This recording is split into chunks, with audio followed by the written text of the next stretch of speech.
Welcome to the John and Heidi Show podcast. John and Heidi. Here's John and Heidi. Today is a special day, Heidi. Do you know what today is? What is today, John? I thought you'd never ask. It's Friday, the 29th. Yeah, the 29th day of May, and today is National Paperclip Day. So, never really thought about that, but somebody invented the paperclip. Before that, papers flying everywhere. All over the place. Yeah, and then it's National Coq-au-vin Day. Coqauvin. I believe that is a chicken dish, chicken and wine. Is it really? Mm-hmm. Well, I was just going to Google it to find out. So, I also have a guest. Oh, look at that. It's a chicken dish with wine. Dish of chicken braised with wine and mushrooms and more. I also have a guest coming up on the program today. New York Times #1 best-selling author Kathy Reichs. She's got a brand new book to add to her collection. She's got the Temperance Brennan novels, where it's the same anthropologist in several different novels. I think she's up to maybe 19 of them now. Anyway, A Conspiracy of Bones is her newest, and we'll chat with her all about it in a bit. Many people have dabbled in the stock market for their very first time ever this year. If you're new to the market, but you don't want to learn things the hard way and the expensive way, I encourage you to subscribe to this free newsletter. You can get the inside track with Wall Street's brightest minds delivered directly to your inbox every day at marketbeatminute.com. Subscribe for free. If you change your mind, just unsubscribe. Sign up for free right now at marketbeatminute.com. That's marketbeatminute.com. Now, surveys and studies and such brought to you by BetterCreditCards.com. A Variety survey found that due to COVID-19, 70% of Americans would rather watch new movies at home than go to the theater. So now that, there are some theaters opening around the country, there's this new survey saying, you might want to just push those out through digital ways anyway. Be careful what you wish for, people. There will be nothing left to do if you push everybody out of business. Yeah. And there will be massive unemployment because where are all those people going to work? And my thing is, there's the experience of a movie theater. The experience of sitting there watching it on the, quote, big screen rather than watching it at home. And there are some people who have theaters in their home, so I'm sure they would rather watch it at home because I'm like, well, I got that at home. I have that experience. But not everybody. Some of us have just a little tiny screen, and we're like, be careful what you wish for. Sure wish I could see this on the big screen.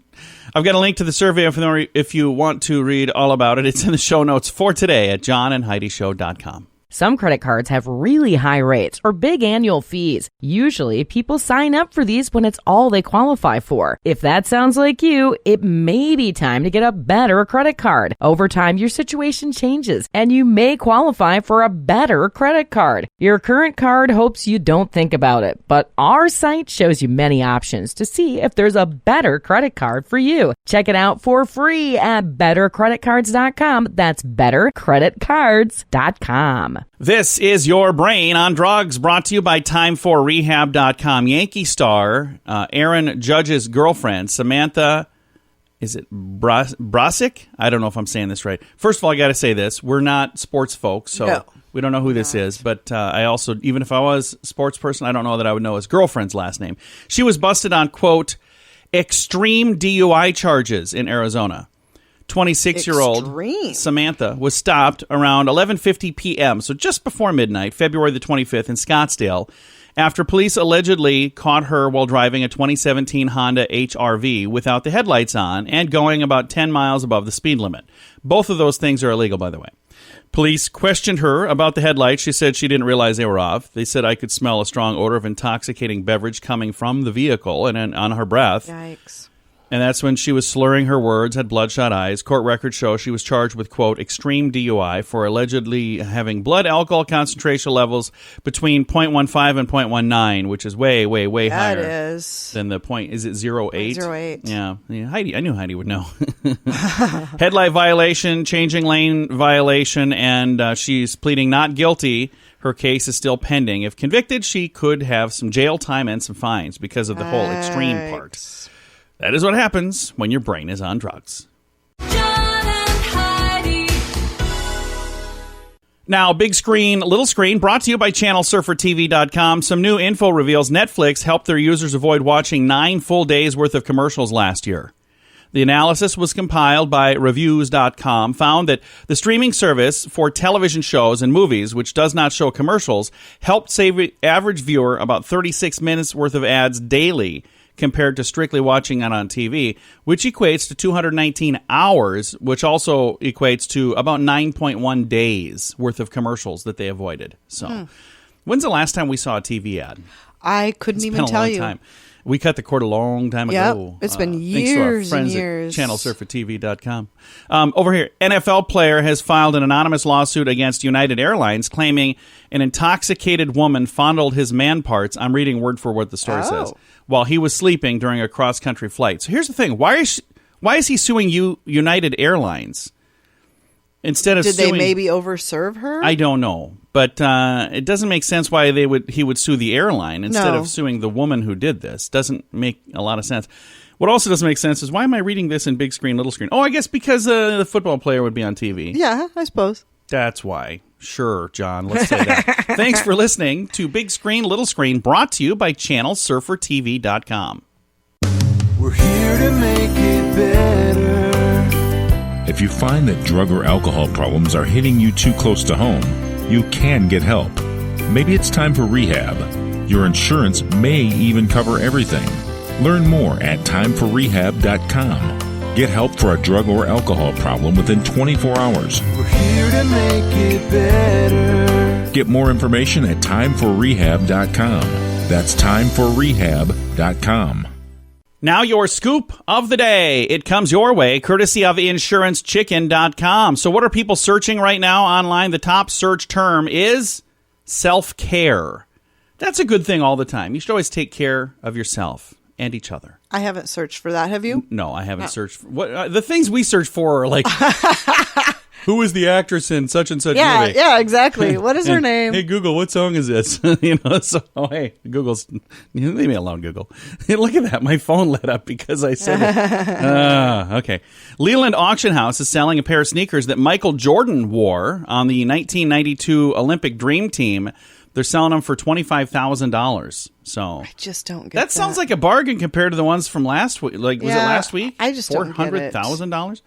A new study examining people's cleaning frequencies and their personality traits revealed Americans who are, quote, super clean, are twice as happy with their overall lives than those who believe themselves to be, quote, messy.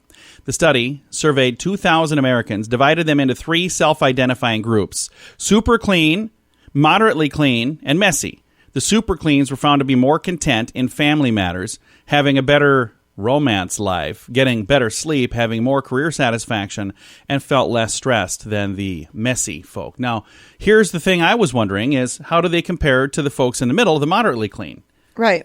Because I got to tell you, I'm married to a super clean, Heidi over here. I wouldn't say super. Yeah, you I'm are. Super tidy. You're tidy Heidi, Yeah. and I'll set something as far down. as like being fanatical about dusting and vacuuming, that's not me at all. Okay, but I think that you would fit in the super clean. And there are times that like you can't rest because you see I have stuff sitting on the table. You're like, can you do some of that stuff? moved. I'm like, can you just watch the movie? I'll move it when we're done watching the movie. Yeah, I can't handle it. Yeah, so I don't know. I don't know about the whole better life. I think we're good. Yeah, we are good because it's a good combination. I'm super messy and you're super clean. So that puts us squarely right in the middle. Hey, in China, a man who got stuck in a river in the mud there was so embarrassed that he didn't want to call for help right away. So he got stuck in the mud and he's like, who should I call? Then he didn't call anybody. Then he waited too long. He had a phone, by the way. Keep this in mind. He was so embarrassed by the predicament that he didn't call for help. For 4 hours, he's stuck in the mud. Finally, he gave in to his attempt to free himself, and two people passing by actually helped him. So for 4 hours, he could have called at any moment and gotten the help he needed, but he was like, I feel like such a knucklehead. I can so relate to that. Wow. It's tough to ask for help sometimes, especially when you do something really not smart, like driving into a river like he did. But 4 hours? I would have called for help. I would have called for help too. Hey, just want to say, Cher, happy 74th birthday. It was last week. She celebrated her 74th birthday with an outdoor social distanced party. So there you go. Happy birthday to Cher. Thanks for listening to the John and Heidi Show.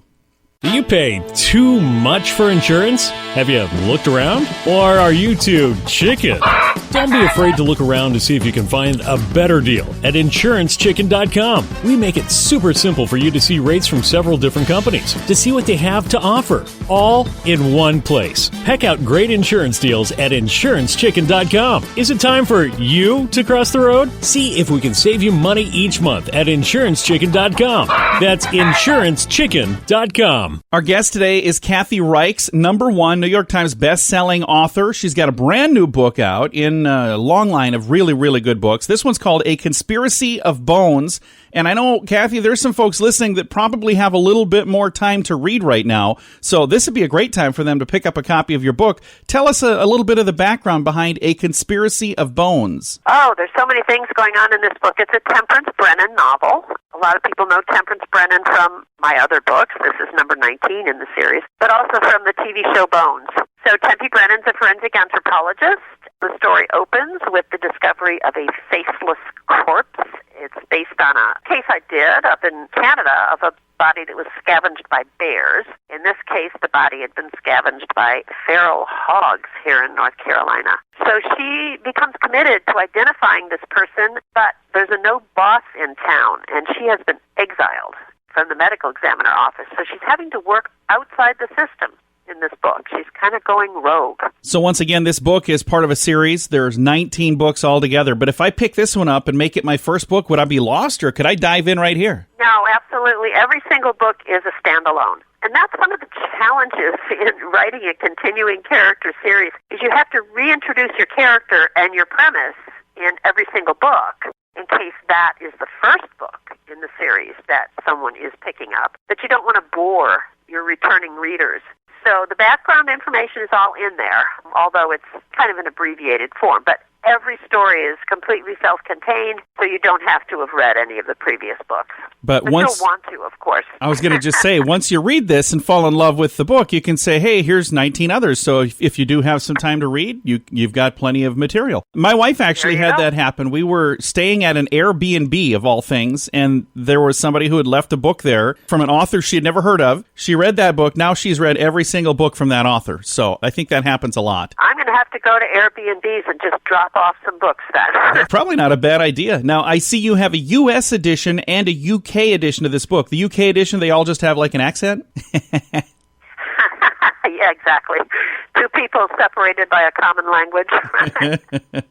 You know, every culture, the books are in not every single book, but I've sold language rights in 36 different languages, and every single country does their own cover, because different things appeal to different populations. The Japanese love flowers, so there's like always a flower.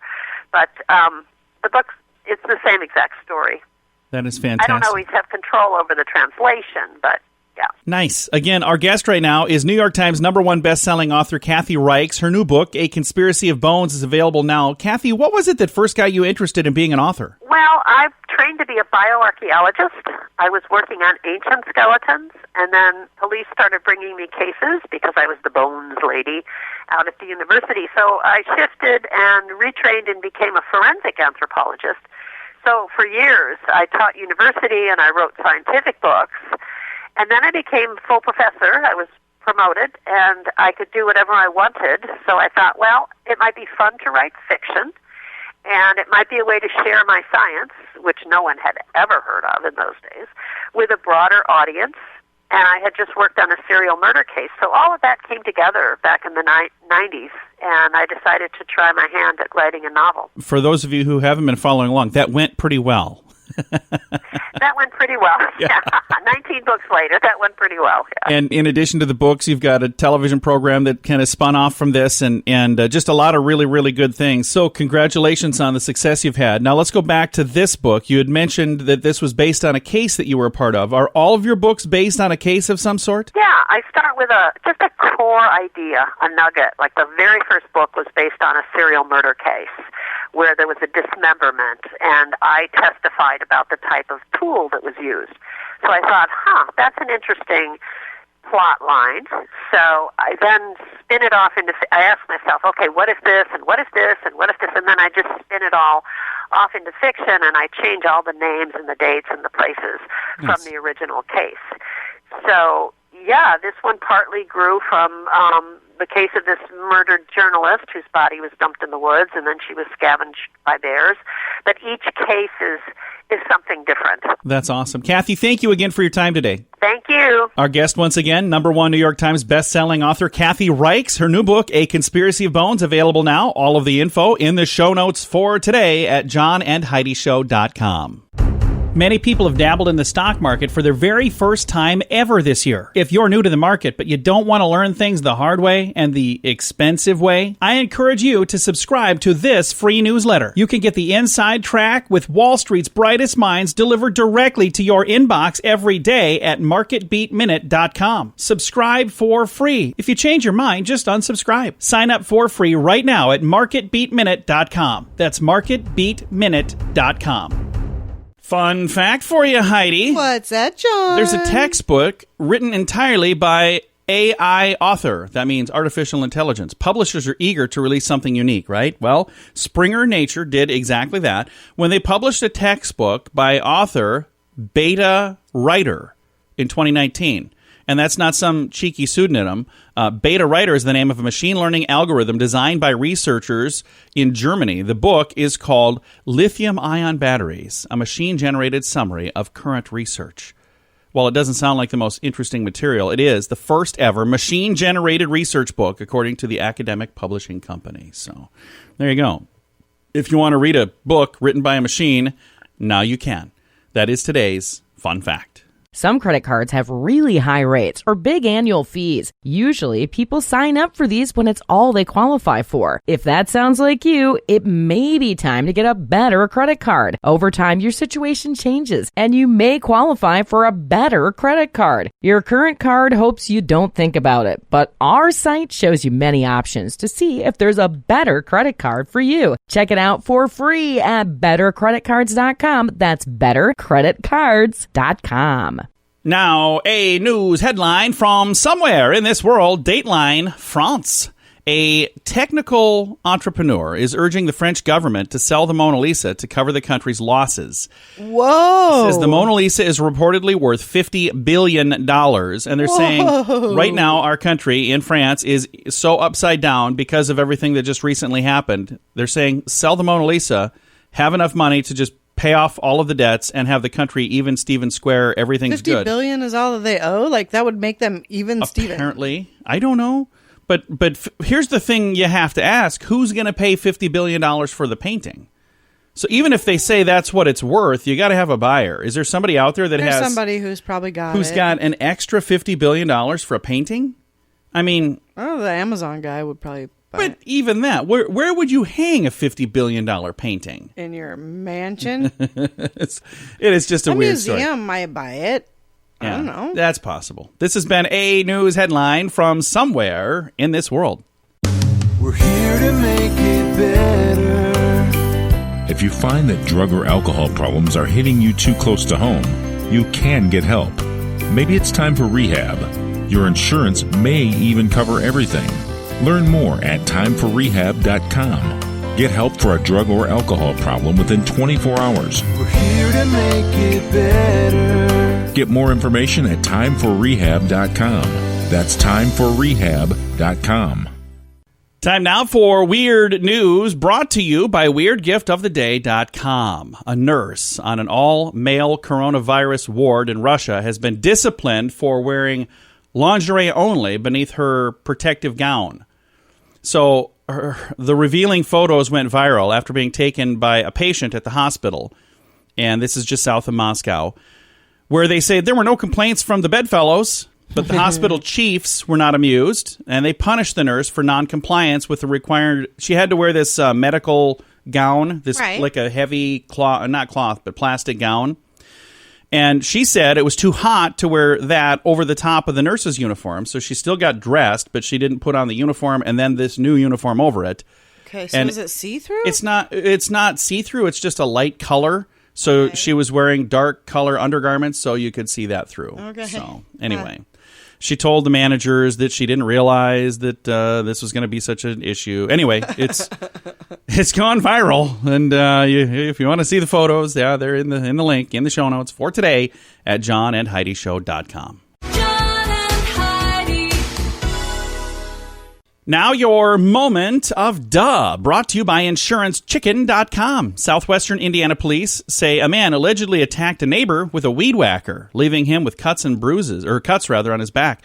The two men were feuding over grass clippings. Yeah, there were grass clippings left along the roadway, and that's when 48-year-old Gail Kammer was arrested on a preliminary charge of battery with a deadly weapon. Good Lord. He remains jailed without bond last Friday when the story came out. Probable cause hearing was supposed to be happening, and it says he told deputies his neighbor, he attacked his neighbor after the man blew grass clippings onto him while he was using the riding lawnmower to clear the roadway of clippings. And anyway, the clippings came from a ditch. They were both doing lawn work, and things got out of hand. Wow. I'm thinking one of you guys might want to move, because that's going to be really awkward. Yeah, it's going to be super awkward from here on out. And I'm telling you, I don't think it was a good idea for you to use a weed whacker to smack your neighbor, because that's a bad idea. But it was also a bad idea for the neighbor to, blow grass clippings on his neighbor. But did he mean to? It sounds like he did, but I don't know. I have no idea. I wasn't there. Crazy. It is. That's why it's today's Moment of Duh. Do you pay too much for insurance? Have you looked around? Or are you too chicken? Don't be afraid to look around to see if you can find a better deal at InsuranceChicken.com. We make it super simple for you to see rates from several different companies, to see what they have to offer, all in one place. Heck out great insurance deals at InsuranceChicken.com. Is it time for you to cross the road? See if we can save you money each month at InsuranceChicken.com. That's InsuranceChicken.com. Time now for fake news or Florida. Heidi, tell me, is this a true story from the great state of Florida, or is it hashtag fake news made up to trick you and amuse me? Here's our story for today. Fake news or Florida? A self-proclaimed COVID-19 skeptic from Jupiter, Florida, has a new outlook after contracting the virus. Fake news or Florida? So somebody got the virus. Is that your fake news? The fake news of Florida. A guy who says this is made up, the stuff doesn't exist, got a new outlook after he contracted the virus. Fake news or Florida? I'm going to say Florida. Yeah, it is a true story. I mean, that happens all the time. Well, Brian Hitchens, a self-proclaimed COVID-19 skeptic, said he was making posts on Facebook saying that this is just a scam and it's the government trying to, and then all of a sudden he got the virus, and so does his wife, and she's on a ventilator. So he said it actually kind of everything that he said now he feels bad about saying, because he's like, wow, I didn't realize how bad it was. And I watched, nobody is saying. I watched the video. I don't know anybody that's saying that this virus doesn't exist. Yeah, I watched the video of the guy, and he looked like he was in pain. And you could definitely tell he feels bad about what he was saying before he got the virus. So just a weird story. It was sent to me as my fake news in Florida, so that's why we use that one, Heidi. Thanks for listening to Fake News or Florida.